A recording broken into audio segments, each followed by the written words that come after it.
Hello and welcome to this edition of Radio Free HPC. This is where we talk about supercomputing, high-performance computing, and other technology topics. I'm your Toastmaster, Rich Breckner, with my co-hosts, Dan Olds and Shaheen Khan from Orion X, and Henry Newman from Seagate Government Solutions. Now let's get to the show. All right, we're back. Radio Free HPC. It's a short time after SC16. Welcome back. We have Dan Olds, Henry Newman, and Shaheen Khan in a video edition. A rare occurrence indeed. And frightening, probably. And very frightening. I get the feeling from looking at my screen we should all be singing Bohemian Rhapsody. I can never get the words quite right. I have to Is this the Scaramouche. Yeah. Scaramouche. I think it's Scaramouche. Anyway, yeah. So I think Dan has a special rendition of that on one of the YouTube videos. Yes, Google Translate version of it. Highly recommended. So overall, guys, SC16, thumbs up, thumbs down? Thumbs up? Thumbs up from Dan? Thumbs up. Yeah, all good. I had a great week as well. So Dan, you spent a lot of time following the students around. I did. I heard you have some data for us this time, of some very interesting... We have loads of data that I've specially prepared for this call. The really interesting thing about this student cluster competition, other than the fact that it's the 10th one, it's the biggest one they've ever done with 14 teams, but take a look at the graph that we're going to have up on the screen. It's a lot of little boxes. It's 14 teams worth, but the array of hardware is astounding. We've got everything from 2 and 3 node clusters all the way up to one that's doing 37 nodes of highly energy efficient small core CPUs, and we have a new entrant. We've got the full Minsky box from the Open Power Foundation, the Rebel Alliance, as I like to refer to them. So this doesn't have results. This is just a recipe for each team, right? Yes, we have results coming up. Yeah, okay. This is a recipe that they're starting with, and we'll want to bounce back and forth in our conversation as we see who did well. Now, take a look. A couple of teams to take a look at. Actually, take a look at the accelerator type column. And look at how many P100s you see there. It's the second column from the left. 1, 2, 3, 4, 5, 6, 7. Yep. And then take a look at the number of accelerators next to that column. A lot in some cases. One team came in with 18 total accelerators, 10 P100s and 8 Nvidia 1080s. And they could still fit in the power profile. Yeah, I thought those were 300-watt devices. How did they do that? That's the thing. What they do is they idle them down, and at idle, these things are only about 3 watts. So why not bring 18 of them, right? Yeah, but what do you use them for if you have to idle them down? Yeah, you can't use them all at once. What they were thinking is that the GTX 1080s, the Titan processors, accelerators, would do a better job on a rendering task that they had with ParaView. So they tested that, found out it wasn't working as well as they hoped, so they went ahead and used the 10 NVIDIA P100s they had and pulled out a pretty damn good score. If you'll look, you'll also see, if you look at about 40% of the way down, Peking University, look under accelerators for them, they're using 2 FPGAs. Really? Yeah, I saw that. So Dan, with all these accelerators in the mix, why are they mixing? This is an expensive machine with 18 accelerators. Yeah. I tried to get one of those new accelerators for my kids' laptop, and boy, the price of entry there is at least $1,600 for a single one.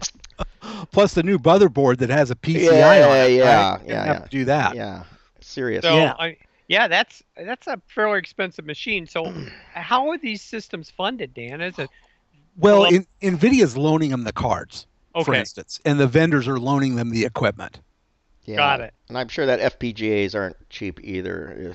Last I checked. So no.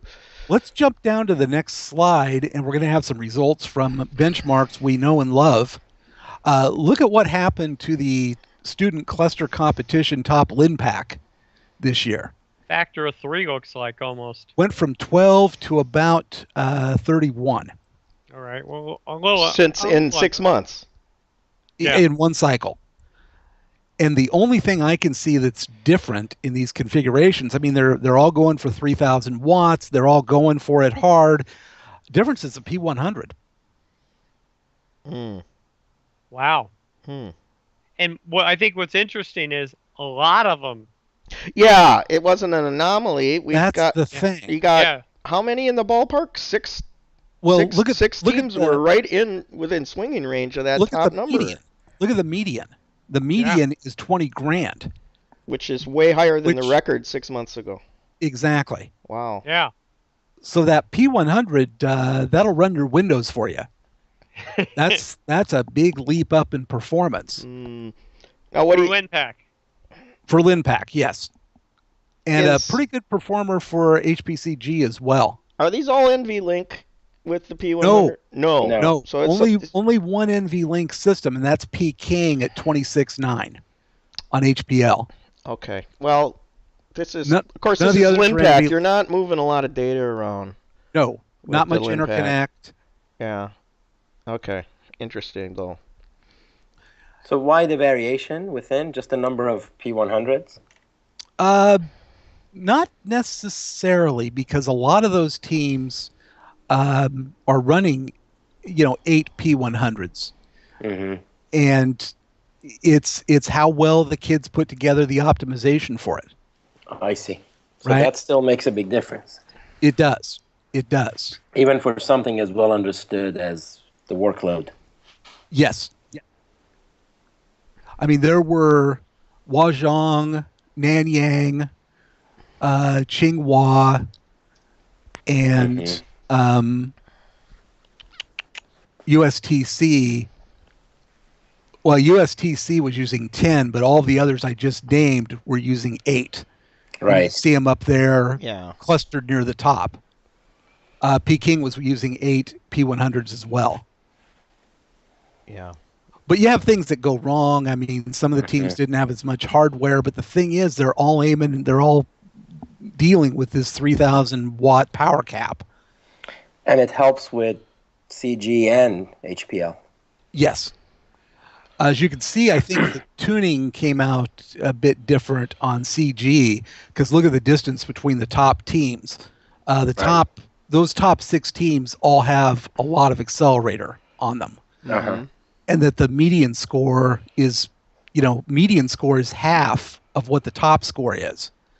Right. So you had 7 teams finish under 433. Yeah, that makes sense though. That CG would have a wider variation, perhaps. Yeah, less known benchmark, tougher on the systems, and tougher to tune. Mm-hmm. All right, Dan. Well, little Really good. Let's analyst bounce- stuff here. I mean, what's the message for people doing real work? Well, let's is that bounce further on? Let's Yeah? bounce into the next thing, applications. Okay. And let's talk about password cracking. That was the reason that University of Peking brought their Xilinx, the FPGAs. They figured that would be helpful in password cracking. As it turns out, given how they were using it, not so much. So they ended up using their GPUs. Team NTHU, they didn't get 100% of the passwords, but they did crack the most. So they're the 100% benchmark there. Utah coming in second. What's really interesting is Team NEU in third, because those guys, they're the team whose cluster didn't get there. And they were ended up with 3 nodes, including 2 workstations that I probably wouldn't let on my network at home. I mean, they ended up with like 4-year-old, 2 4-year-old, 5-year-old workstations plus a regular node. Wow. Only 2 K40s as accelerators and a bunch of, or 4 AMD R9 Nanos as accelerators. So how the hell did they get to third? Well, they were smart. I think what they did is a pre-sort on the passwords and picked out the ones that were going to be that are the shortest and the easiest to solve, and started working that way as opposed to just taking the data set as it comes. Nice job. So very nice job on their part. And look at the median score at 29%. Wow. This was a tough challenge. All over the map. All over the map. Paraview. This is teams are grouped pretty high, median score of 82, average of 80. This wasn't as hard. And the funny thing is that most of the teams thought this would be the most difficult app. How come there's only a 98, not 100%, Dan? Because part of the scores are not just the result that you get, but also the interview. Okay. By an application expert, which is a small part of the score, but it's enough to throw it off of 100. Okay, that makes sense. Team Munich is kind of interesting in that they're the first KNL system, and they're running. They were running 8 nodes of Phi 7290s, 72 cores apiece for 576 cores, and they're using the whole Intel stack, including Omnipath. Team Illinois snuck in and grabbed a piece of glory here too. New team was not one that many people expected a lot out of. Smallish cluster, 5 nodes, K80s. They did a good job on this application. Utah as well. Then we got GROMAX. And if you're ever going to do any sort of molecular stuff, like I say, go to GROMAX. It's the only way to go. Why? Why do you say that, Dan? I hear good things. Okay. It's got a great Yelp score too. Okay. Well, there's like a dozen of them that are all pretty good, really. But GROMAX is one of the. Don't be talking trash about GROMAX on this call, Sheen. No. I'm saying it's one of the prominent ones. It's a good one. It's the best. Taking a look at the finish, Team Nanyang, another one of those teams that, looking at them, I figured they came in aiming for Linpack because they had so many accelerators, but little was I to know back then that everybody was going to have so many accelerators. Look at Team Peking. Those are the guys with the IBM Minsky coming in second on that. So that is a platform that can play here. How do the hardware vendors pick which team they're going to support, or do teams make proposals? Teams make proposals typically. Okay. Yeah. I suppose not all vendors take it equally seriously either, right? No. Sounds to me like some really, do go look for, they scout around, and some just kind of respond to requests. Yeah, I think that's accurate. For instance, Dell has been heavily involved and supported this a lot. And for the South African team, they even bring them over for a week in Austin and take them over to TAC and talk strategy and tactics with them and do whatever they can to help them out, which is a great thing to do. Nice, very nice. Very nice. Interviews and there's a gap between number 1 and number 2 in some of them. Like password cracking is 100%, and then you drop to 80. Yeah. Paraview, they're all kind of hovering 98, 97, 93. GROMAX, you drop again 100 to 85. Is there any, if you look at later on, so is there anything that informs why that is? I think that password cracking is the outlier because they got to pick their own method and algorithm for cracking the passwords.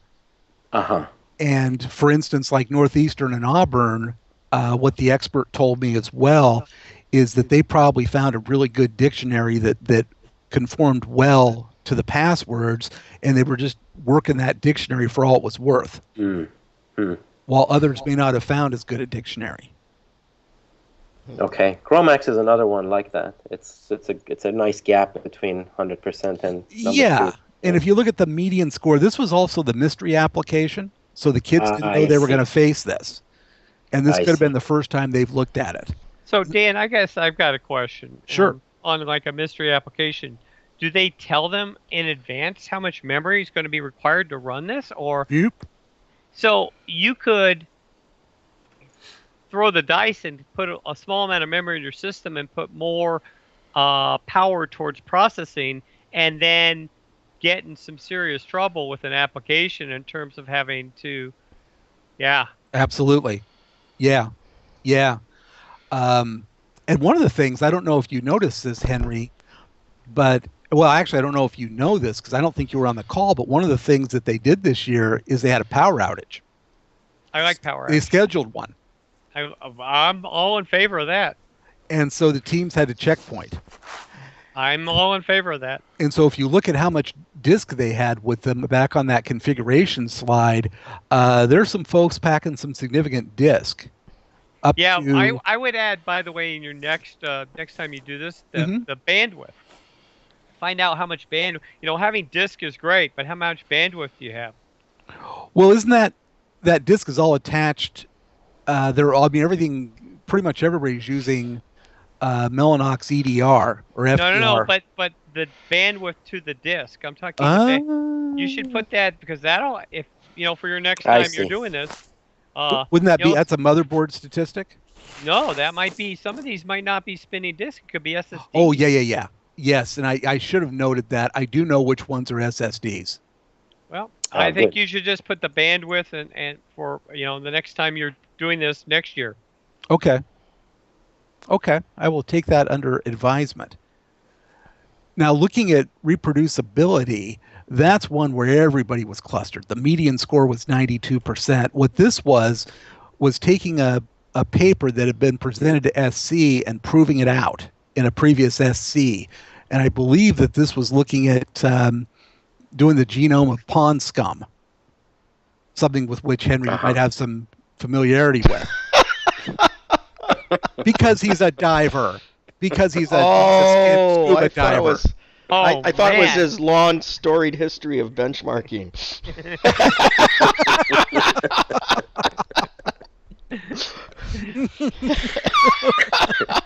That's in the past.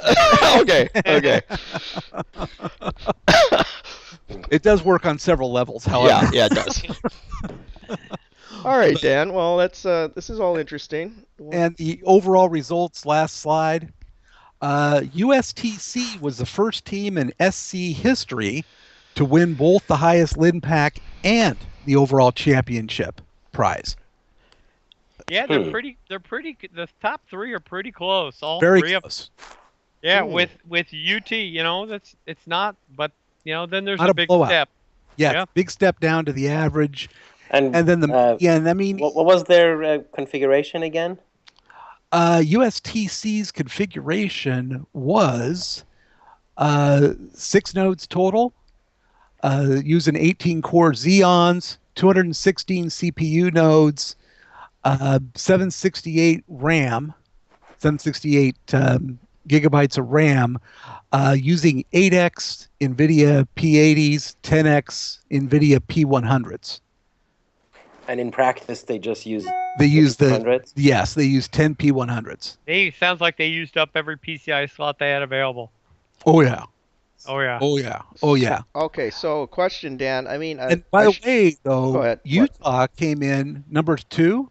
Utah came in with 2 nodes, 40 cores of CPU, but had 8 P100s. So they were hitting over their weight in terms of competing and coming in that close second. At least that's my interpretation. Yeah. But would it be unreasonable to say that basically the number of P100s is a good indicator here? This year it is. Yeah. Well, some of that is leapfrog because it is the latest, greatest accelerator out there. Pretty big leapfrog. Yeah, but definitely. And it's pretty new device. On the top 500, I'm pretty sure Piz Dient in Switzerland was using P100s for this round, but not that many, I don't think. No, I don't think they turned out enough to get the systems up. Yeah, so that we could see some spikes in the Linpack numbers coming soon. I would look for a big move in the average Linpack in the next 2 lists. Yeah, interesting. Okay, Who Dan. was the second? Second was Team Utah Team Utah. Team Utah. Well With- done, Team Utah. with a much smaller system, only Well 2 done. nodes.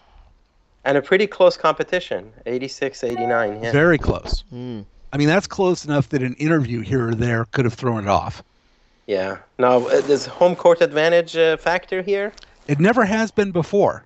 Hmm. First time a home team has won, has come this close to winning. I'll say it that way. Right, Mm. Hey, right. Dan, how do they do the interviews given the multiple languages and who scores them consistently? Yeah, how subjective is that? I do it all. No. Well, We had translators there for Chinese. All of the German players spoke good English. The interviews are conducted by first of all, by an application expert that will ask them about each of the applications and the data sets and things like that. And then we have HPC luminaries who will go around and interview. I don't know exactly who it was this year, but folks that are on the committee. Sometimes we get a special guest interviewer like a Jack Dongara or a Donna Crawford. Nice. Yeah.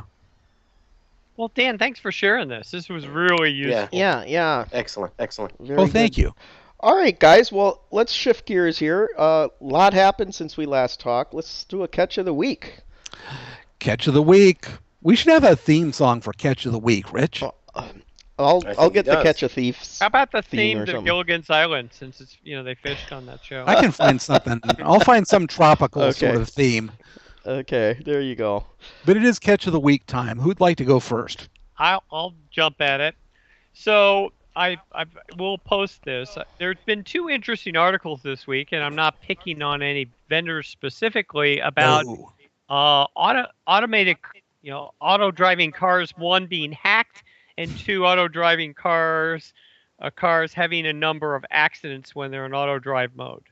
So I put forth the premise that in the future, what happens when your auto drive car gets hacked and causes an accident or creates an accident specifically? I mean, you could have a wife that doesn't like you anymore.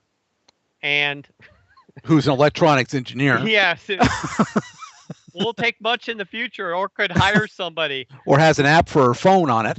Yeah, or an app. Actually, the way the car was hacked was an app for a phone and a Wi-Fi. No kidding. Yeah. So What were they able to do? Take full control? full control, Dan. Ouch. Ouch. So I guess my question as we move forward in the future is this are the 2 going to come together where people are hacking cars and specifically driving it? Is this the new kind of hit of the future? So, That potential is definitely there. yeah. So Anything that's web connected can be hacked. that's it. So anyway, putting 1 and 1 together. Anyway, off to you, Rich, Shaheen, or Dan. Yeah. Who's got the next one? Yeah, I'll go next because mine is related to what you were just saying. This has been a few weeks now, but Carnegie Mellon University has received funding now to start a center to study the ethical issues that are posed by artificial intelligence. So this, I think, is really an important area. I think that as AI becomes more and more capable, the ethical implications of AI are going to be a giant issue. It has an impact on the legal framework where AI can participate. And both of those are going to really trail the capabilities that are out there. In some cases, hopefully, we'll be predictive and we'll figure this out before bad things happen.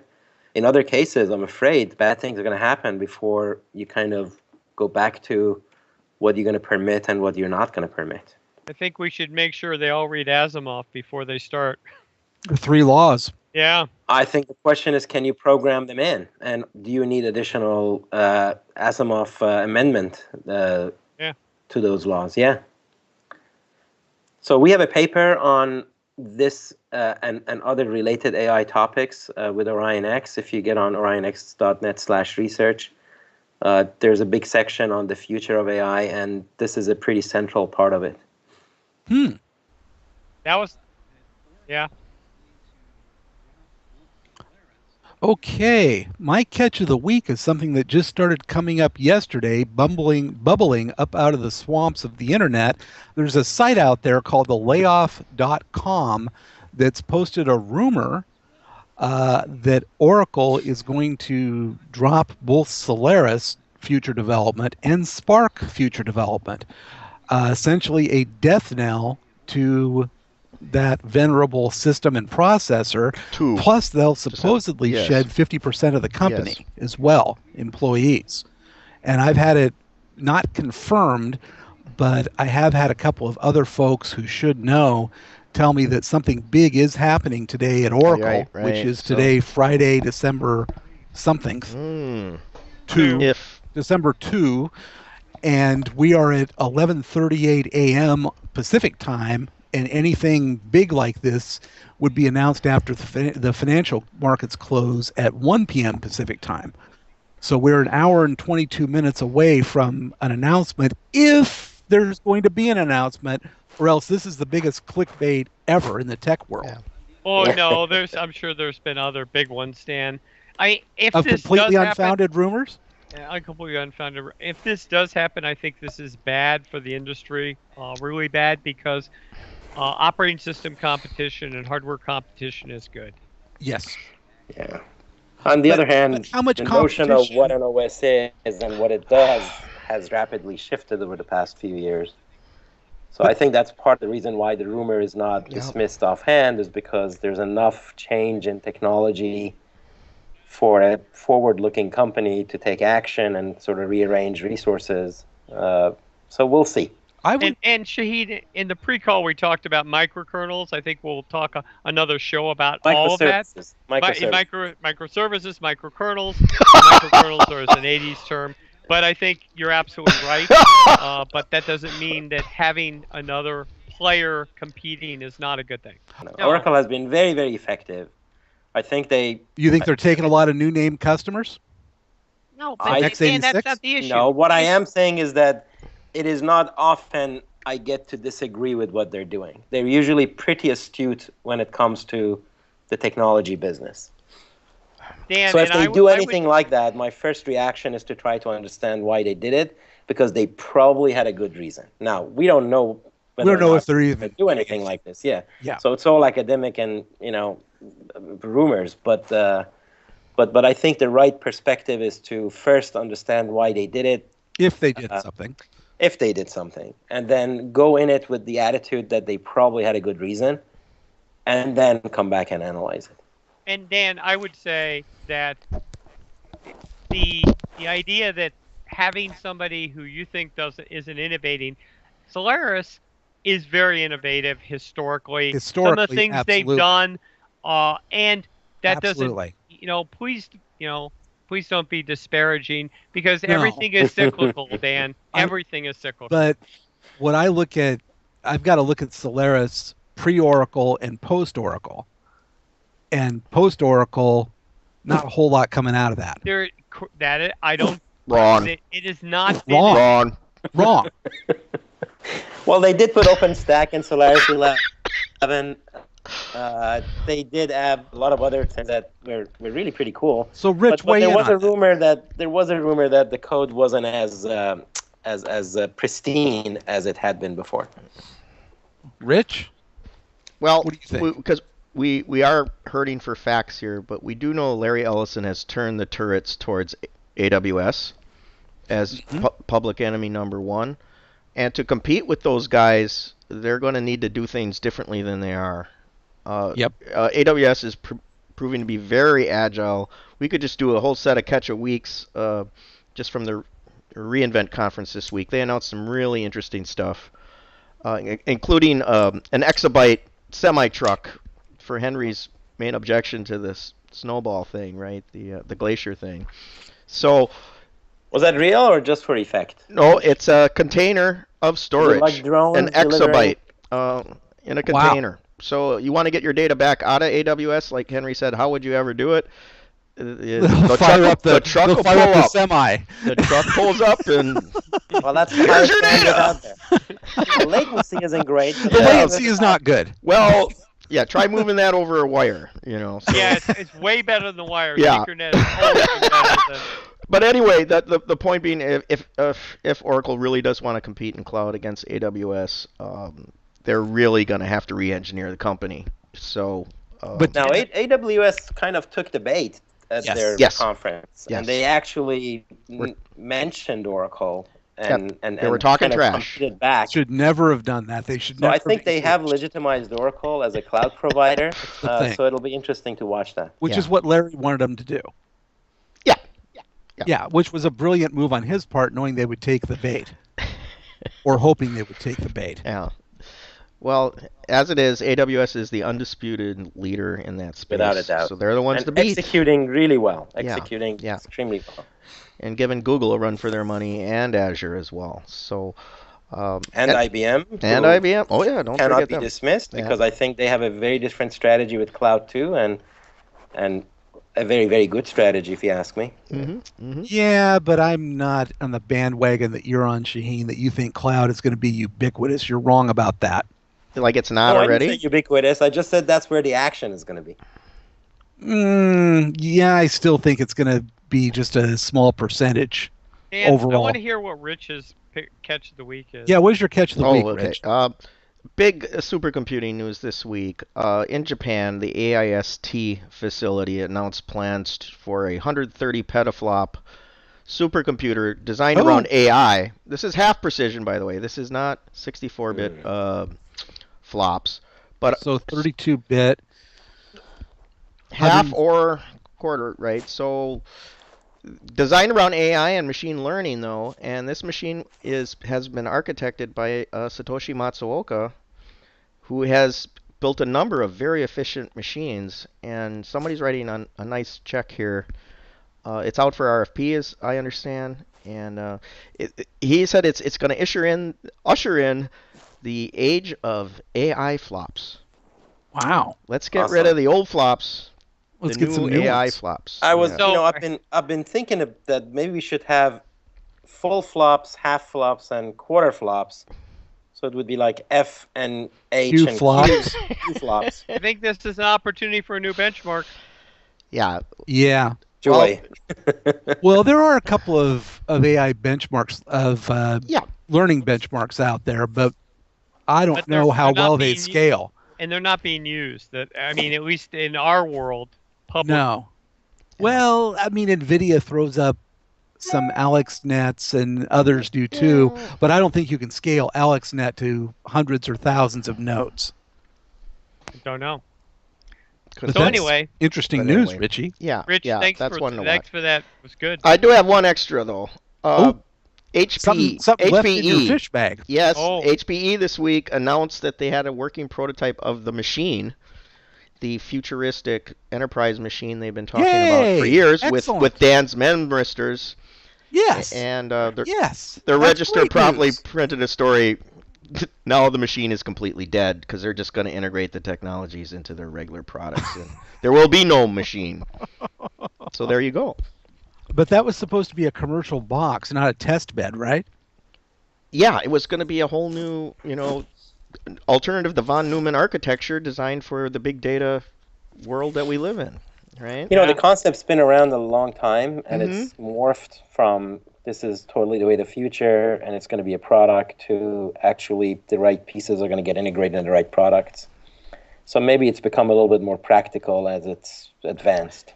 It So- just sounds to me like non-volatile memory is coming to a machine near you. But generally, the whole in-memory computing, Yeah. as the industry calls it, or memory-driven computing, as HP calls it, is a definite next destination for system architecture. So is disaggregation and reaggregation, so that you kind of converge with the converged infrastructure. I think there's a lot of architectural innovation that are just around the corner. Computing close to your data instead of moving your data is It's the way I critical. describe it. It's critical. I mean, That's our in situ processing. But when you're talking about the amount, having a large amount of the memristors, aren't you talking about a re-architecting of Well- a lot of things in order to take advantage of non-volatile memory? you don't need there's memristors to do non-volatile memory, and I don't think I don't Well, think but we'll ever whatever see one in a non-volatile, I don't think whatever we'll ever see non-volatile one, memory Dan. of choice. You don't I think mean, we'll those see sol- one? No, those No. solutions exist already. Diablo already. helped do I that. mean, not in a Uh, commercial product because I don't know if they can't get the fab to scale or economies, whatever it is. It's just engineering. It's exotic technology. Well, initially you need byte addressable non-volatile memory because those are all block devices right now. And Okay, that makes Well, sense. but Shaheen, But that then goes once you back- have that- wait, Shaheen, that goes back to your comment before about operating systems needing to change. One of the reasons we need byte addressable is that's because that's how we program, and there could be programming models that you don't need byte addressing I was and just going to operating say that. systems. Yeah. So You do need a programming model that recognizes that. It recognizes that that memory hierarchy exists and it's exposed. And in fact, some parts of it are persistent and some aren't. Spot on. Does non-volatile memory perform to the same degree as DRAM today? No. It has Okay. different. Not even It has close. different Not even characteristics. close. Okay. it's not supposed to, Dan. It's It's a- supposed just- to serve a different purpose. It's It would another be tier, awesome if it did.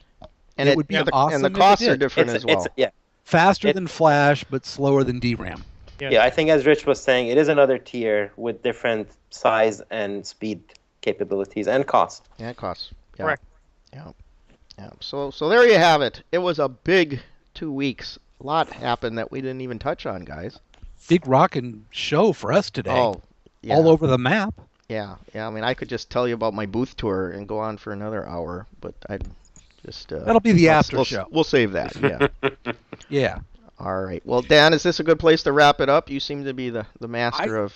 I think that it's a gauge. good place to wrap it up. So, on that hopeful note, or on that whatever note, let's wrap this up, and we will join you again, hopefully in a week, for another edition of Radio Free HPC. Thank you, everybody, for listening. That's it for this edition of Radio Free HPC. Thank you for listening, and be sure to check back often for new episodes. Also, check out our website for more content, links, and a place for you to let us know what you think about the show. We're at radiofreehpc.com. Thanks again. We'll be back with another exciting episode real soon.